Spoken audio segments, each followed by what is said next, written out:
the share profile button right there, both clickable. Now for this last one, this actually uses an image instead. So we're gonna do a little bit of different thing right here. So for now, yes, we'll copy and paste again, but instead of using a text right here, right, delete this. And what we're gonna use is something called an image. So we're gonna use an image, and then we're gonna use an image that Apple provides. So I don't know where TikTok got that person image with the plus. So we're gonna use something similar, the best that we have.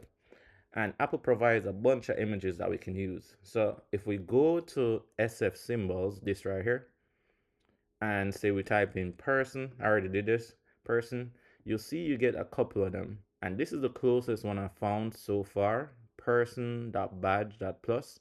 There's a couple other ones with plus, but this is the closest looking one. So just right click or double tap and do copy name. Go back to Xcode and then just paste in the name that you have there.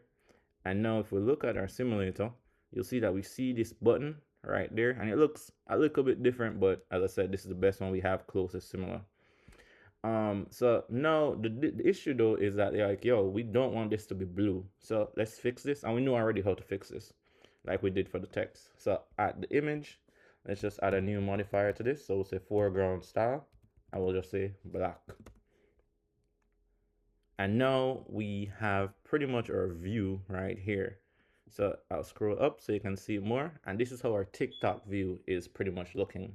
In the next video, we're actually gonna work on some changes here. What we want to do is the best thing to do whenever you have repeating views like this, like say for example, inside our H stack, we repeated our V stack here, and then we repeated it here again, and then we repeated it here again. So in the next video, we're actually going to start creating custom views so that we don't have to repeat code exactly like this.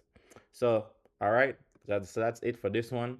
And again, remember the motto, anyone can learn anything with time, practice, and failures. All right, I'm out.